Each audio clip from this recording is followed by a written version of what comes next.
மனதின் குரல் நாட்டு மக்கள் மத்தியிலே ஒரு எழுச்சி மற்றும் விழிப்புணர்வு.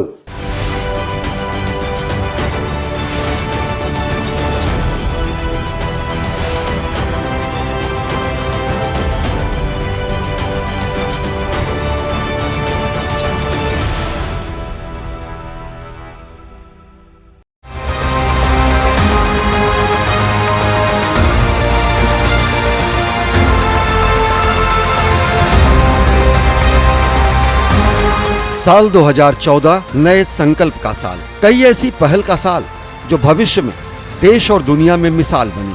मन की बात का आकाशवाणी पर पहला प्रसारण 3 अक्टूबर 2014 को हुआ, जो लगातार उपलब्धियों के नए कीर्तिमान गढ़ते हुए एक सार्थक जन आंदोलन की परिणति है।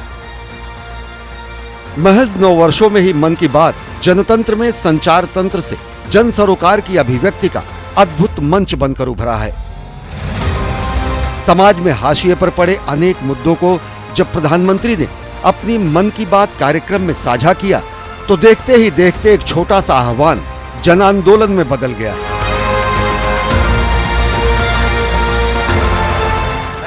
மனதின் குரல் நிகழ்ச்சியில் பாரத பிரதமர் நரேந்திர மோடி அவர்கள் பேசியபோது அதன் தாக்கம் மக்கள் மத்தியில் மிகவும் ஒரு மக்கள் பெரு இயக்கமாக மாறுகின்ற அளவிற்கு இருந்தது. கட்டுப்பாடு, ஒரு வேலையை செய்வதில் உள்ள முழு ஒழுக்கம், இவற்றோடு 30,000 தேசிய மாணவர் படை மாணவர்கள் புனித் சாகர் என்று கடற்கரை ஓர பகுதிகளில் உள்ள பிளாஸ்டிக் பொருட்களை அகற்றும் பணியில் ஈடுபட்டனர். अपना अंशदान करने के लिए प्रेरित किया। उत्तर प्रदेश के बिजनौर जिले के मुबारकपुर गांव के 3,500 मुसलमान भाइयों बहनों ने स्वेच्छापूर्वक खुले में शौच मुक्त गांव बनाने के लिए 17 लाख रुपए का संग्रह किया, जिसकी प्रशंसा प्रधानमंत्री नरेंद्र मोदी ने मन की बात कार्यक्रम में की। मन की बात कार्यक्रम से हमें बहुत प्रेरणा मिली और अब 100 एपिसोड होने जा रहे हैं। जिस तरह सरकार ने हमें गांव में शौचालय बनवाने के लिए 17 लाख रुपए दिए थे, वो हमने सरकार को वापस कर दिए और अपनी ही तरफ से गांव में शौचालय बनवाएं और बहुत से काम करें।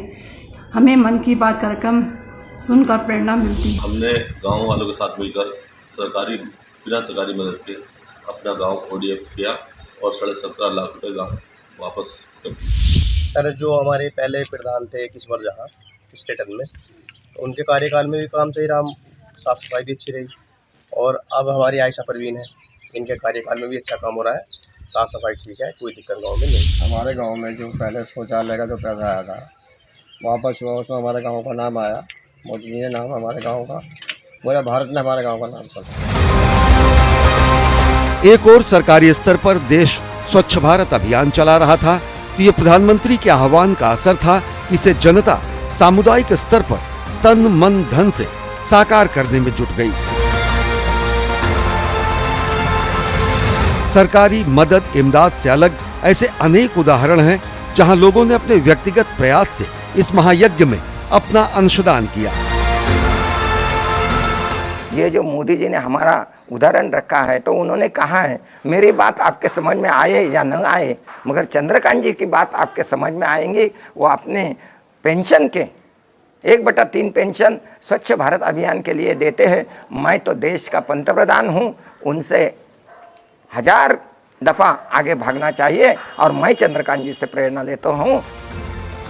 स्वच्छ भारत अभियान जैसे जैसे आगे बढ़ता गया, जन भागीदारी से इसमें नए आयाम जुड़ते गए। सौंदर्यीकरण और पर्यावरण संरक्षण के प्रति भी आम लोगों की रुचि बढ़ी। देश के अनेक हिस्सों में पॉलीथीन के बजाय कपड़े के थैलों को बढ़ावा देकर सिंगल यूज प्लास्टिक के उपयोग को प्रचलन से बाहर करने का भी संकल्प दिखा। ये प्रधानमंत्री के आह्वान का असर था कि स्वच्छ भारत अभियान को देश के जनमानस ने जन आंदोलन का रूप दिया। अनुशासन, जागरूकता और समर्पण के साथ 30,000 से अधिक NCC कैडेट्स ने पुनीत सागर अभियान शुरू किया और समुद्र तटों की सफाई की। प्रधानमंत्री जी ने एक बार मन की बात कार्यक्रम में पुनीत सागर अभियान का जिक्र किया था, जिसके बाद हम NCC कैडेट्स पूरी तरीके से सारे नदी, झीलों, समुद्री तटों को साफ करने में जुट गए। जैसा कि प्रधानमंत्री जी ने पुनीत सागर अभियान के बारे में हमें बताया था और जैसे कि वो एक एनसीसी कैडेट रह चुके हैं, उसी के द्वारा हम सारे एनसीसी कैडेट एक संकल्प लेते हैं कि जो भी स्कीम, जो भी योजना प्रधानमंत्री जी के द्वारा आयोजित की जाती है या लागू की जाती है, उसको एक अच्छी सफलता और भावपूर्ण के साथ हम उसे कंप्लीट करने में एकजुट हो जाते हैं। मन की बात से स्वच्छता का एक ऐसा प्रचंड जन आंदोलन उभरा कि गांव से लेकर शहर तक देश के हर कोने में स्वच्छता के जन आंदोलनों ने कई कीर्तिमान गढ़े। देश के सभी गांवों ने 2 अक्टूबर 2019 तक खुद को खुले में शौच से मुक्त घोषित कर राष्ट्रपिता महात्मा गांधी को अपनी कार्यांजलि दी। அக்டோபர் 2ஆம் தேதி 2019ஆம் ஆண்டு பொது வெளியில் மலம் கழிப்பதை தவிர்க்க வேண்டும் என்ற உறுதிமொழி எடுக்கப்பட்டது. பேட்டி பச்சாவ் பேட்டி படாவ், அதாவது பெண்களை காப்பாற்றுவோம், பெண்களை படிக்க வைப்போம் என்ற ஒரு இயக்கத்தையும் பாரத பிரதமர் தொடங்கி வைத்தார். இந்த பெண்களை காப்பாற்றுவோம், பெண்களை படிக்க வைப்போம் என்ற இயக்கம் 2015ஆம் ஆண்டு ஜனவரி 22ஆம் நாள் தொடங்கி வைக்கப்பட்டது. इसी साल 27 जनवरी को அமெரிக்காவின் அதிபரான பராக் ஒபாமா அவர்களுக்கும் இந்த திட்டத்தை பற்றி சொல்லிய போது அவரும் இந்த திட்டத்தை ஆதரித்து பேசினார். नई गति प्रदान की। बराक ने कहा कि वो बेटियों को लेकर आएंगे। मेरा आपको निमंत्रण है, राष्ट्रपति के कार्यकाल में भी आए या राष्ट्रपति कार्यकाल के बाद आए, भारत आपका और आपकी बेटियों का स्वागत करने के लिए उत्सुक है। प्रेसिडेंट ओबामा से मैं मदद मांगूं या न मांगूं, उनका जीवन ही अपने आप में एक प्रेरणा है। जिस प्रकार से वो अपनी 2 बेटियों का लालन पालन करते हैं, जिस प्रकार से अपनी 2 बेटियों के लिए वो गर्व करते हैं, हमारे देश में भी कई जगह पे जब हमें कई लोगों से मिलना होता है तो परिवार में उनको कोई बेटा नहीं होता है, सिर्फ बेटियां होती हैं, और इतने गौरव से बेटियों को बड़ी करते हैं कि बेटी बचाना, बेटी पढ़ाना ये हमारा सामाजिक कर्तव्य है, सांस्कृतिक कर्तव्य है, मानवीय जिम्मेवारी है। इसको हमने निभाना चाहिए। मन की बात में प्रधानमंत्री மனதின் குரல் நிகழ்ச்சியின் மூலமாக இந்த பேட்டி பச்சாவ் பேட்டி படாவ், பெண்களை காப்பாற்றுவோம், பெண்களை படிக்க வைப்போம் என்ற இயக்கத்தின் மூலமாக பலர் தங்கள் மகள்களுடன் சேர்ந்து புகைப்படம் எடுத்துக்கொண்டு அந்த புகைப்படத்தை இணையதளத்தில் மன் கி பாத் மனதின் குரல் நிகழ்ச்சியின் இணையதளத்தில் பகிர்ந்தனர்.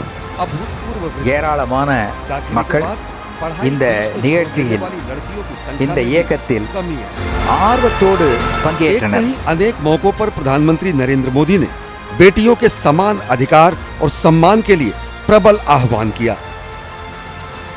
आज हम बेटी बचाओ बेटी पढ़ाओ की बात करते हैं। ஒரு விஷயத்தில் மட்டுமல்ல, பல விஷயங்களில் பாரத பிரதமர் பொதுமக்களுக்கு பெண்களுக்கு சம உரிமை வழங்க வேண்டும் என்பதை பற்றி கூறினார்.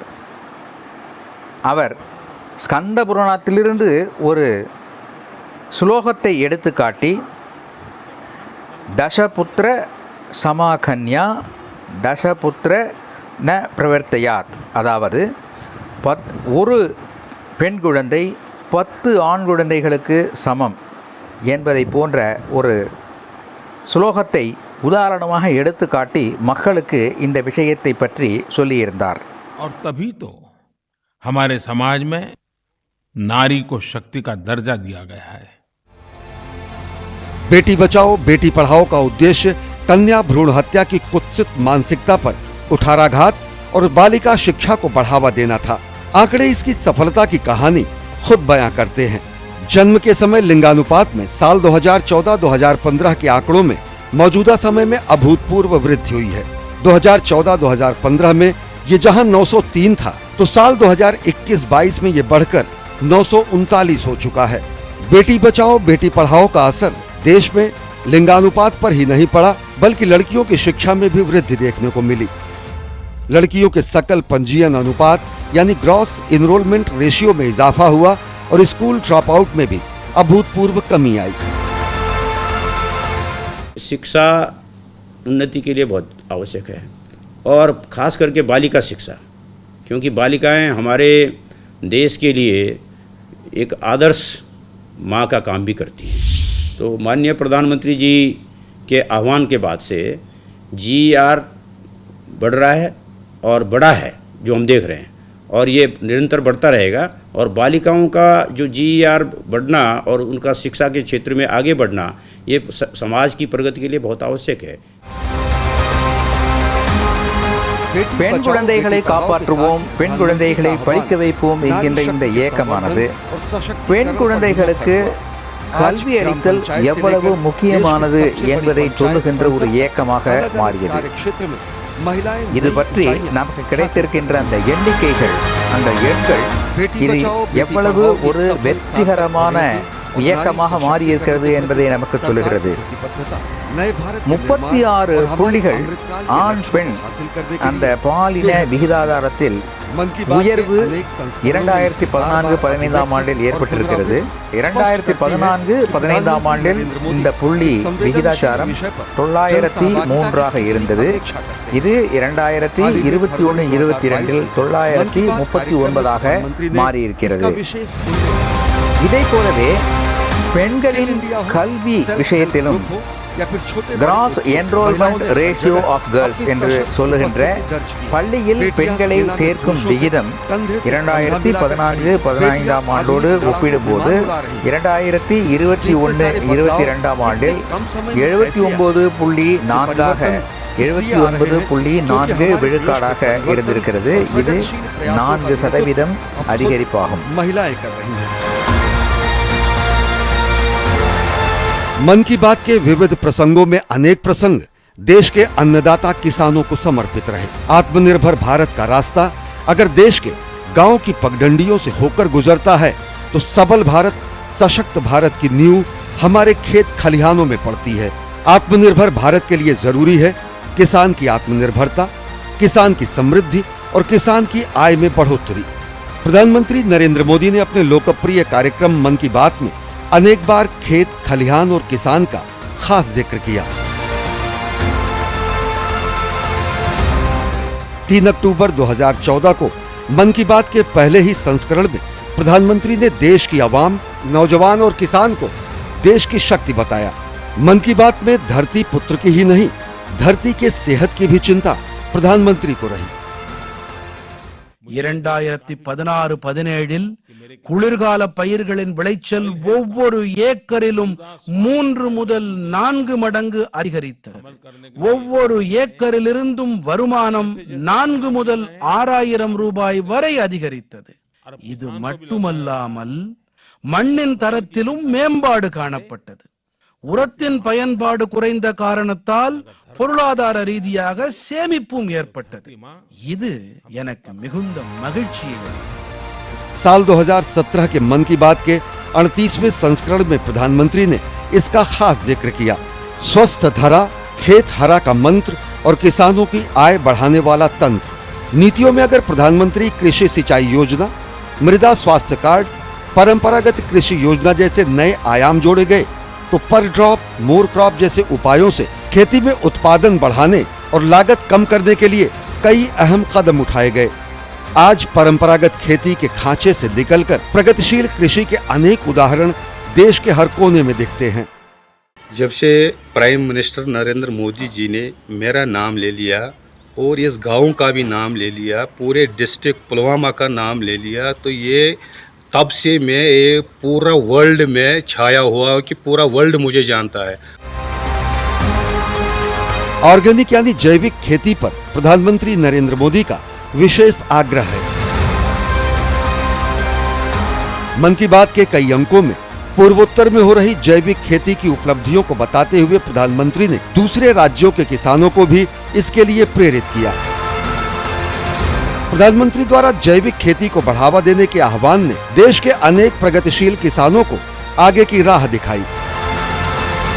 लगभग 2.5 वर्ष पूर्व प्रधानमंत्री जी ने अपने मन की बात कार्यक्रम में मेरे चिया सीड के खेती की प्रशंसा की थी।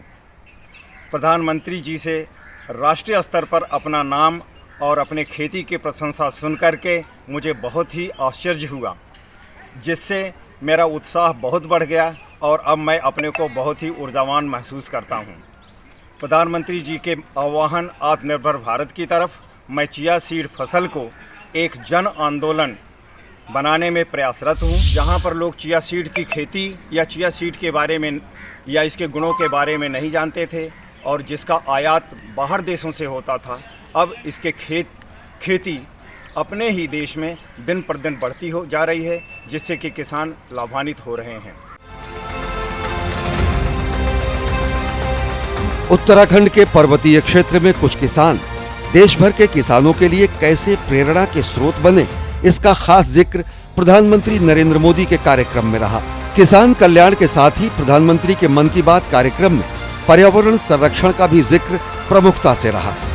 पराली जलाने की चुनौती से निपटने के लिए प्रधानमंत्री ने कई बार सार्वजनिक आह्वान मन की बात कार्यक्रम में किया और इसका सरल समाधान भी बताया। सबसे पहला तो उपाय है, हमें हमारे किसान भाइयों बहनों को प्रशिक्षित करना पड़ेगा, उनको सत्य समझाना पड़ेगा। ये फसल के अवशेष जलाने से हो सकता है समय बचता होगा, मेहनत बचती होगी, अगली फसल के लिए खेत तैयार हो जाता होगा, लेकिन ये सच्चाई नहीं है। फसल के अवशेष भी बहुत कीमती होते हैं, वे अपने आप में वो एक जैविक खाद्य होता है, हम उसको बर्बाद करते हैं। इतना ही नहीं, अगर उसको छोटे छोटे टुकड़े कर दिए जाएं तो वो पशुओं के लिए तो ड्राई फ्रूट बन जाता है। दूसरा, ये जलाने के कारण जमीन के जो ऊपर की परत होती है वो जल जाती है। मेरे किसान भाई बहन पल भर के लिए सोचिए कि हमारी हड्डियां मजबूत हो, हमारा हृदय मजबूत हो, किडनी अच्छी हो, सब कुछ हो, लेकिन अगर शरीर के ऊपर की चमड़ी जल जाए तो क्या होगा? हम जिंदा बच पाएंगे क्या? प्रधानमंत्री के पराली के समुचित निपटान की सलाह का बेहद सकारात्मक असर भी देखने को मिला। हरियाणा के कैथल में रहने वाले वीरेंद्र यादव जैसे देश में अनेक किसान पराली की समस्या के निपटारे के लिए अब अनुकरणीय काम कर रहे हैं। लगातार बढ़ते हुए प्रदूषण को देखते हुए तो हमने ये एक समाधान निकालने की कोशिश की कि जिससे किसानों को लाभ भी हो सके और हमारा आसपास का पर्यावरण भी बचा रहे।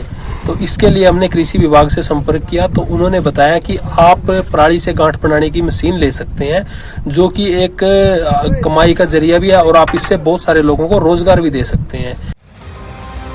मन की बात कैसे सामाजिक परिवर्तन की दिशा में एक संवेदनशील साधन बन चुका है, इसका साक्षात प्रमाण है कि कैसे सदियों की रूढ़ियों और परंपरागत सोच को प्रधानमंत्री के महज चंद सेकंड के आह्वान ने ध्वस्त कर दिया। हिंदी शब्दकोश को एक नया शब्द मिला, समाज की सोच और संवेदनशीलता को नया स्तर हासिल हुआ। क्यों न हम हमारे देश में विकलांग की जगह पर दिव्यांग शब्द का उपयोग करें।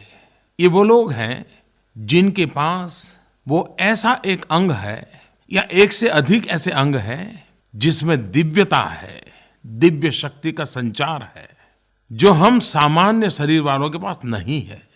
मुझे ये शब्द बहुत अच्छा लग रहा है। क्या मेरे देशवासी, हम आदतन विकलांग की जगह पर दिव्यांग शब्द को प्रचलित कर सकते हैं क्या?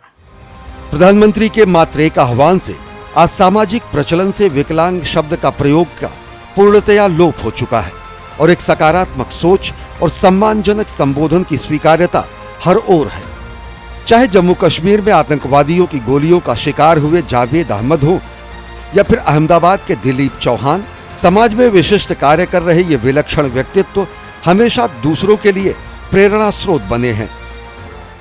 अगर बच्चे हेल्प करेंगे, बच्चे हमारे भविष्य है, तो बच्चों को मैंने ये सिखाया था और ये बात मैंने मन की बात प्रोग्राम में प्राइम मिनिस्टर सर के साथ शेयर की थी और उसके बाद ही उन्होंने मेरा जो ऑडियो है वो मन की बात में सुनाया और उन्होंने डिस्कस करते हुए बहुत अच्छी बात बताई कि पहले हम जो दिव्यांग लोग थे उनको अलग अलग शब्द से हम बताते थे कि भाई ये हैंडीकैप है, ये डिफरेंटली एबल है, विकलांग है, उस तरीके से शब्द जो कई बार वो शब्द लोगों को चूभ जाते थे। तो उन्होंने एक शब्द को ईजाद किया, उन्होंने कॉइन किया कि आज से हम सब लोग भारत देश में, ये नए इंडिया में, हम विकलांगों को रिस्पेक्ट देंगे और उनको दिव्यांग करके संबोधित करेंगे। पहली बार मुझे गवर्नमेंट की तरफ से एक मेरे काम को सराहा गया है और मुझे पद्मश्री अवार्ड से भी नवाजा गया। उसके साथ साथ बहुत सारे एप्रिसिएशन डिस्ट्रिक्ट लेवल से भी मुझे मिले, स्टेट लेवल से भी मुझे मिले, जिसके लिए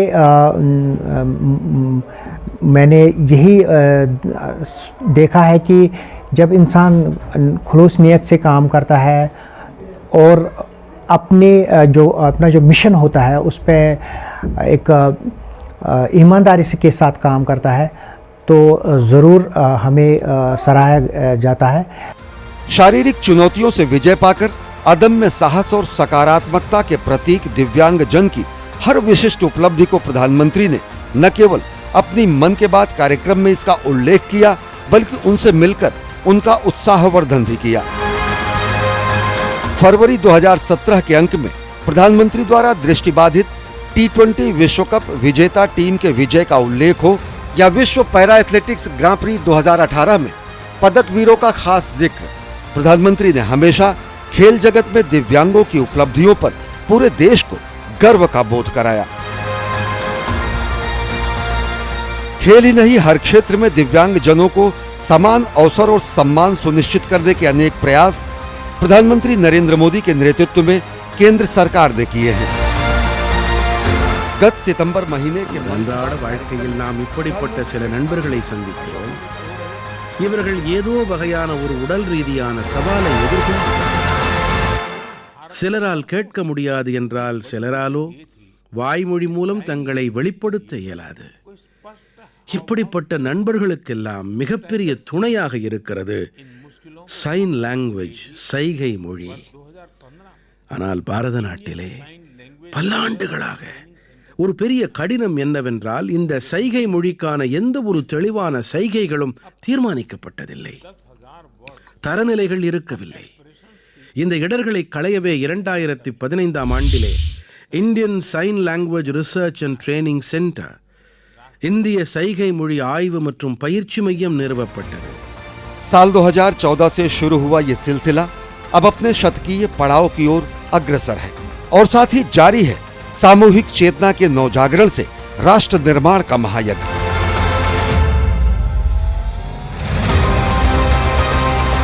जारी है आत्मनिर्भर भारत की संकल्पना को साकार करने का महासंकल्प और इस संकल्प की सिद्धि में राष्ट्रीय चेतना में नई ऊर्जा का संचार करता है लोकप्रिय कार्यक्रम मन की बात। मन की बात ने पूरी दुनिया के सामने साफ कर दिया है कि अगर बात मन से हो, बात देश की हो, बात समाज की हो, बात जन जन के मन की हो, तो कैसे मन की बात सकारात्मक सामाजिक परिवर्तनों का शक्ति पुंज बन जाता है।